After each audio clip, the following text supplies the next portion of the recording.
وعلى آلہ وصحبہ اجمعین وبعد۔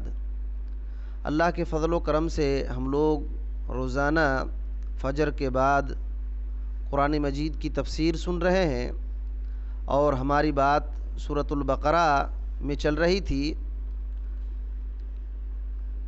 یہ بات چل رہی تھی کہ جو اللہ رب العالمین کے راستے میں قتل کر دیے گئے ہیں، شہید ہو گئے ہیں، ان کو مردہ نہ کہو، وہ زندہ ہیں، اور کیسے زندہ ہیں تم جانتے بھی نہیں ہو۔ اللہ رب العالمین نے فرمایا وَلَا تَقُولُوا لِمَنْ يُقْتَلُ فِي سَبِيلِ اللَّهِ أَمْوَاتٌ بَلْ أَحْيَاءٌ وَلَكِنْ لَا تَشْعُرُونَ، کہ اللہ کی راہ کے شہیدوں کو مردہ مت کہو، وہ زندہ ہیں لیکن تم نہیں سمجھتے، وہ عالم برزخ میں ہیں، عالم برزخ میں ہیں۔ دیکھیے، ایک ہوتا ہے عالم ارواح، ایک عالم ارواح ہے۔ اللہ رب العالمین نے ہم تمام انسانوں کی روح کو اللہ تعالیٰ نے پیدا کیا تھا، اور اس وقت عہد لیا تھا کہ کیا میں تم سب کا رب نہیں ہوں؟ تو سب نے کہا تھا ہاں۔ وہ عالم ارواح ہے، عالم ارواح جو روحوں کو اللہ تعالیٰ نے پیدا کیا۔ پھر یہ دنیا ہے، اس روح کو اللہ رب العالمین ایک جسم میں ڈالتا ہے، یہ دنیاوی زندگی ہے۔ پھر اللہ رب العالمین اس روح کو نکال لے گا، تب اس کا جسم مر جائے گا، اور پھر جیسے ہی وہ روح نکل جائے گی اس کے جسم سے، یہیں سے عالم برزخ شروع ہو جاتا ہے۔ اور پھر جب اللہ رب العالمین کے حکم سے سور پھونک دیا جائے گا، تو وہیں سے پھر آخرت کا دن، قیامت، آخرت، حساب اور کتاب، جتنا بھی مسئلہ ہے وہ سب آئے گا۔ تو اس دنیا میں جو ہماری زندگی ملی ہے، روح کو جسم میں داخل کیا گیا ہے، یہ آخرت کے لیے ہے۔ یہاں اگر ہم تیاری کر لیں گے تو آخرت جو ہے وہ آسان ہو جائے گا۔ تو یہ جو جہاد کی بدنی عبادتوں میں سب سے اعلیٰ عبادت، بہت عظیم عبادت جہاد ہے۔ اللہ رب العالمین کے کلمے کی بلند کے لیے اور اللہ رب العالمین کے لیے جہاد جو کرتے ہیں، اللہ تعالیٰ نے ان کے بارے میں کہا ہے کہ ان کو مردہ نہ کہو۔ حافظ صلاح الدین یوسف رحمۃ اللہ علیہ اس کی تفسیر میں کیا لکھتے ہیں کہ شہداء کو مردہ نہ کہنا ان کے اعزاز اور تکریم کے لیے ہے۔ ایسا نہیں کہ وہ اس دنیا میں ہیں۔ بات سمجھ میں آ رہی ہے؟ بہت سارے لوگ عقیدہ رکھتے ہیں نا کہ یہ دنیا میں ہیں، وہ آتے جاتے ہیں۔ ایسا مسئلہ نہیں ہے۔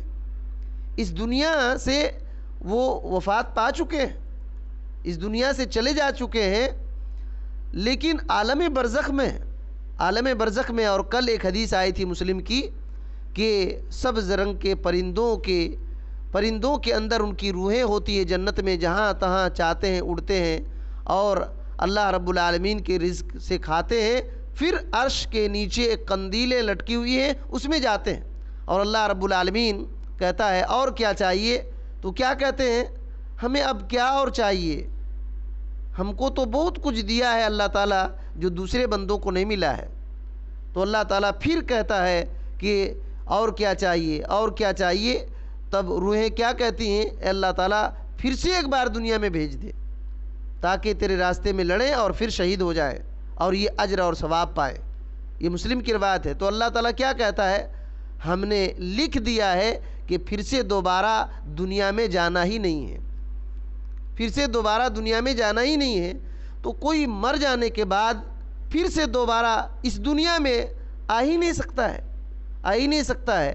تو ان کی زندگی دنیاوی نہیں ہے، اخروی برزخی زندگی ہے، جس کو ہم سمجھ نہیں پائیں گے۔ اسی وجہ سے اللہ تعالیٰ نے کہا وَلَٰكِن لَا تَشْعُرُونَ، لیکن تم سمجھتے نہیں ہو وہ کس زندگی میں ہیں، کیسے زندہ ہیں، تم سمجھتے نہیں ہو۔ اللہ تعالیٰ نے قرآن مجید میں ایک جگہ کہا ہے احیاء عند ربہم یرزقون، وہ زندہ ہیں، اپنے رب کے پاس رزق دیے جاتے ہیں۔ فرحین، اور خوش ہے کس چیز سے؟ جو کچھ اللہ تعالیٰ نے ان کو دیا ہے اس سے خوش ہیں، جو کچھ اللہ تعالیٰ نے دیا ہے اس سے خوش ہیں۔ اللہ رب العالمین نے قرآن مجید میں اور ایک جگہ کہا ہے ان اللہ اشترى من المؤمنین انفسهم بان لهم جنہ، اللہ تعالیٰ نے مومنوں کی جانوں کو خرید لیا ہے۔ دیکھیے، مومنوں کی جانوں کو خرید لیا ہے، کس کے بدلے میں؟ ان کے بدلے میں جنت ہے، جنت کے بدلے میں خرید لیا ہے۔ تو ایسے مومن جو اپنی جانوں کو اللہ کے راستے میں قربان کر دیے ہیں، ان کے لیے جنت ہے، ان کے لیے جنت ہے۔ ان کی عزت، احترام اور تکریم کے لیے اللہ تعالیٰ نے کہا ان کو مردہ نہ کہو بلکہ وہ زندہ ہیں، اور تم جانتے نہیں ہو کیسے زندہ ہیں۔ اسی وجہ سے یہ ہم کو یہ سمجھنا نہیں چاہیے کہ زندہ ہیں تو ہمارے پاس آتے ہیں، اٹھتے ہیں، بیٹھتے ہیں، ایسی بات نہیں ہے۔ ہم سمجھ نہیں پائیں گے کیسے زندہ ہیں۔ اس کی تفصیل میں نے بتلایا تھا۔ بہت سارے لوگ غلط عقیدہ رکھتے ہیں شب برات میں کہ مردوں کی روحیں آتی ہیں، مردوں کی عید۔ مردہ کیا عید منائیں گے بھائی؟ مردوں کی کیا عید ہوگی؟ مردہ کیا عید منائیں گے؟ یا تو وہ اگر جنتی ہیں تو جنت کی راحت اور نعمتوں میں ہیں، اور اگر وہ جہنمی ہیں یا تو برے انسان ہیں جن کا عقیدہ خراب تھا، وہ سزاؤں میں ہیں، تو وہ عید منائیں گے؟ تو یہ عجیب مسئلہ ہے کہ ان کی روحیں آتی ہیں۔ ہرگز نہیں، ایسا کسی بھی حدیث میں یا تو قرآن میں ایسا مسئلہ نہیں ہے۔ یہ غلط عقیدہ ہے، اور ہندوؤں کا عقیدہ ہے آواگمن کا، جس کی تفصیل میں نے جمعہ میں بھی کہا تھا۔ اللہ رب العالمین نے آگے فرمایا وَلَنَبْلُوَنَّكُمْ بِشَيْءٍ مِّنَ الْخَوْفِ وَالْجُوعِ وَنَقْصٍ مِّنَ الْأَمْوَالِ وَالْأَنفُسِ وَالثَّمَرَاتِ وَبَشِّرِ الصَّابِرِينَ، کہ اور ہم کسی نہ کسی طرح تمہاری آزمائش ضرور کریں گے۔ اللہ تعالیٰ نے کیا کہا؟ ہم کسی نہ کسی طرح تمہاری آزمائش ضرور کریں گے۔ کیسے کیسے؟ دشمن کے ڈر سے، دشمن کے ڈر سے، بھوک پیاس سے، اور مال اور جان اور پھلوں کی کمی سے۔ یہ آزمائش ہے، امتحان ہے۔ اور ان صبر کرنے والوں کو خوشخبری دے دیجئے، صبر کرنے والوں کو خوشخبری دے دیجئے۔ تو اللہ تعالیٰ نے کیا کہا؟ ہم تمہاری آزمائش کریں گے، کسی نہ کسی طرح سے ضرور آزمائش کریں گے۔ تو ایمان لانے کے بعد اللہ رب العالمین بندے کو آزماتا ہے۔ آزمائش کئی طرح سے ہوتی ہے۔ ایک تو ڈر، دشمنوں کے ڈرائیں گے، دھمکائیں گے، مار ڈالنے کی کوشش کریں گے، اور گاؤں سے نکال دینے کی کوشش کریں گے۔ قرآن مجید میں گاؤں سے نکال دیے جانے کا مسئلہ ہے۔ قرآن مجید میں کئی جگہ پر ہے کہ گاؤں سے نکال دیں گے۔ تو اس طریقے سے ڈرائیں گے، دھمکائیں گے، اور یہ سب ہو چکا ہے۔ پیغمبروں کے ساتھ یہ سب ہو چکا ہے۔ حضرت ابراہیم علیہ السلام کو ان کے باپ ہی نے گھر سے نکال دیا کہ نہیں نکال دیا؟ نبی کریم صلی اللہ علیہ وسلم کو مجبور کیے اور اتنا ستائے کہ مکہ چھوڑ دیے۔ اللہ کے نبی صلی اللہ علیہ وسلم پیچھے پلٹ کر کے دیکھتے تھے اور مکہ کے لیے کہتے تھے کہ مکہ تجھ سے محبت ہے۔ لیکن کیوں گئے حبشہ؟ اس سے پہلے 2 بار حبشہ ہجرت کیے تھے صحابہ کرام۔ کیوں گئے؟ اتنا مجبور کیا گیا، کیوں؟ کس وجہ سے؟ ایمان کی وجہ سے، اور اللہ رب العالمین کے دین کو سمجھنے کی وجہ سے۔ تو ایسا مسئلہ ہوتے رہے گا۔ تو ڈر کے ذریعے سے اللہ تعالیٰ آزمائے گا، والجوع، بھوک پیاس سے اللہ تعالیٰ آزمائے گا، اور مالوں کو کم کر کے اور جانوں کو کم کر کے، بیماری دے کر کے، اس طریقے سے پھل میں، تجارت میں کمی کر کے اللہ تعالیٰ آزمائش کرے گا۔ لیکن جو صبر کریں گے ان کے لیے خوشخبری ہے، صبر کریں گے ان کے لیے خوشخبری ہے۔ کن صبر کرنے والوں کے لیے؟ ان صبر کرنے والوں کے لیے الذین اذا اصابتہم مصیبہ، جنہیں جب بھی کوئی مصیبت آتی ہے تو کہہ دیتے ہیں، کیا کہہ دیتے ہیں؟ قالوا انا للہ و انا الیہ راجعون، وہ کہتے ہیں کہ ہم تو خود اللہ کی ملکیت ہیں، یعنی ہمارا مالک اللہ ہے، ہم اس کی ملکیت ہیں اور ہم اسی کی طرف لوٹنے والے ہیں۔ ہم جب اللہ کی ملکیت ہیں، ہمارا مالک اللہ ہے، تو وہ جیسا چاہے گا ہمارے ساتھ معاملہ کرے گا، اور ایک دن ہم اسی کی طرف لوٹ کر کے جائیں گے۔ ایسے صبر کرنے والوں کے لیے خوشخبری ہے، ایسے صبر کرنے والوں کے لیے خوشخبری ہے۔ کتنا خوشخبری ہے، کیسے خوشخبری ہے، کس بات کی خوشخبری ہے؟ اولئک علیہم صلوات من ربہم ورحمہ واولئک هم المہتدون۔ اللہ تعالیٰ نے کہا کہ ان پر ان کے رب کی نوازشیں اور رحمتیں ہیں، اور یہی لوگ ہدایت یافتہ ہیں، یہی لوگ ہدایت پر ہیں، اور اللہ کی رحمتیں ان پر ہوتی ہیں، اللہ کی نوازشیں ان پر ہوتی ہیں، اللہ کا انعام ان پر ہوتا ہے۔ تو یہ خوشخبری ہے دنیا میں بھی اور آخرت میں بھی۔ دنیا میں کیسے؟ اب دیکھیے، حضرت ابو سلمہ کا انتقال ہوا، حضرت ابو سلمہ کا انتقال ہوا تو نبی کریم صلی اللہ علیہ وسلم نے یہ بات کہی تھی، ایک حدیث میں ہے کہ جو بھی انا للہ و انا الیہ راجعون مصیبت میں پڑتا ہے تو اللہ رب العالمین اس کو ضرور بدلا دیتا ہے۔ تو دیکھیے، حضرت ابو سلمہ کا انتقال ہو گیا، اور ان کے بچے بھی تھے، ان کے بچے بھی تھے، تو ان کی بیوی نے ام سلمہ نے، ان کی بیوی ام سلمہ نے اسی دعا کو پڑھا، انا للہ و انا الیہ راجعون۔ تو ان کو یہ سوچ آئی کہ ابو سلمہ کی طرح میرا شوہر، اتنا بہترین شوہر کیا مل سکتا ہے؟ اتنا بہترین شوہر مل سکتا ہے؟ لیکن جیسے عدت گزری، ان کی عدت جو گزر گئی، رسول اللہ صلی اللہ علیہ وسلم آتے ہیں، مسند احمد کی روایت کے مطابق وہ چمڑے میں دباغت دے رہی تھی۔ آپ صلی اللہ علیہ وسلم نے اجازت دیا، گھر میں داخل ہونے کے لیے اجازت لیا، تو وہ ہاتھ دھو کر کے کہہ رہے ہیں کہ آئیے، آپ آئیے۔ آئے تو نبی صلی اللہ علیہ وسلم کو بیٹھائی۔ آپ صلی اللہ علیہ وسلم نے کیا کہا؟ کہا کہ میں تم سے نکاح کرنا چاہتا ہوں۔ اب سمجھیے، میں تم سے نکاح کرنا چاہتا ہوں۔ تو انہوں نے کہا، اے اللہ کے رسول صلی اللہ علیہ وسلم، میں بچے والی عورت ہوں، عمر بھی زیادہ ہے، غیرت بھی ہے، غیرت بھی ہے، کہیں آپ کو زبان وغیرہ کے ذریعے سے تکلیف نہ ہو جائے۔ اللہ کے نبی صلی اللہ علیہ وسلم نے کہا، بیجا غیرت اللہ کو پسند نہیں ہے، اور بچے تمہارے ہی بچے ہمارے بچے ہیں، اور رہی بات تمہاری عمر زیادہ ہے تو میری بھی کم نہیں ہے۔ دیکھیے، اللہ کے نبی صلی اللہ علیہ وسلم نے یہ بات کہی تو کہیں ام سلمہ نے کہا تب کوئی حرج نہیں آپ سے نکاح کرنے کے لیے۔ تو اس کے بعد اس روایت کو انہوں نے ذکر کیا کہ دیکھیے، اللہ کے نبی صلی اللہ علیہ وسلم جیسے شوہر ان کو ملے، کیا آپ صلی اللہ علیہ وسلم کی طرح دنیا میں اور کسی عورت کو شوہر مل سکتا ہے؟ یہ دنیا میں اللہ رب العالمین نے ان کو اجر دے دیا، صبر کا اجر دے دیا، صبر کا، اور اس دعا کے پڑھنے کا۔ تو یہ آدمی کو سمجھ میں آئے نہ آئے، لیکن جب بندہ صبر کرتا ہے تو یقیناً اللہ تعالیٰ اس سے بہتر بدلہ دنیا میں دیتا ہے، دنیا میں اس سے بہتر بدلہ دیتا ہے۔ لیکن یاد رکھیے، صبر کس کو کہتے ہیں بندہ جانتا ہی نہیں۔ اللہ کے نبی صلی اللہ علیہ وسلم نے فرمایا کہ ان الصبر عند اول الصدفہ، کہ صبر اسی کو کہتے ہیں جو اول دفعہ ہی ہو۔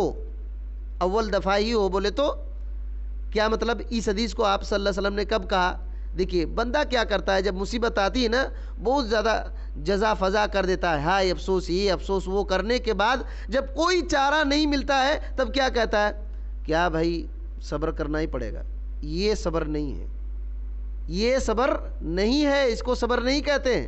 پہلے ہی بندہ نے اللہ پر الٹا سیدھا بات کہہ دیا ہے، الٹی سیدھی بات کہہ دیا کہ یہ اللہ، یہ کیا مصیبت آ گئی مجھ کو، مجھے کو دیکھا ہے تو نے، دنیا میں اتنے لوگ ہیں ان کو کوئی بیماری نہیں آتی ہے، وہ شراب پیتا ہے اور نماز نہیں پڑھتا ہے پھر بھی کوئی مصیبت نہیں آتی ہے، کیا میں اتنا نماز پڑھ رہا ہوں، اتنی نماز پڑھ رہا ہوں پھر بھی مجھ کو مصیبت آ گئی۔ اور پھر جب کوئی چارہ نہیں ملتا ہے تو کہتا ہے کہ میں صبر کیا، صبر کرنے والوں کے ساتھ اللہ تعالیٰ ہوتا ہے۔ یہ صبر نہیں ہے۔ یہ جو حدیث آپ صلی اللہ علیہ وسلم نے کہی ہے، دراصل بخاری کے اندر ہے۔ حضرت انس رضی اللہ تعالیٰ عنہ کہتے ہیں کہ اللہ کے رسول صلی اللہ علیہ وسلم ایک عورت کے پاس سے گزرے، وہ قبر میں رو رہی تھی، قبر کے پاس رو رہی تھی، اس کے بچے کا انتقال ہو گیا تھا۔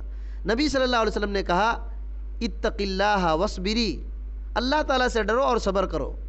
تو اس عورت نے کیا کہا کہ جائیے اپنا کام دیکھیے، آپ کو کیا معلوم ہے کہ مجھ پر کیا مصیبت آئی ہے؟ دیکھیے، آپ کو کیا معلوم ہے کہ مجھ پر کیا مصیبت آئی ہے؟ آپ جائیے اپنا کام کیجیے۔ رسول اللہ صلی اللہ علیہ وسلم چلے گئے۔ ایک آدمی آیا اور کہا کہ تو کیا کہی، جانتی ہو کہ وہ کون ہے؟ اس عورت کو بتایا گیا کہ وہ محمد الرسول اللہ صلی اللہ علیہ وسلم ہے۔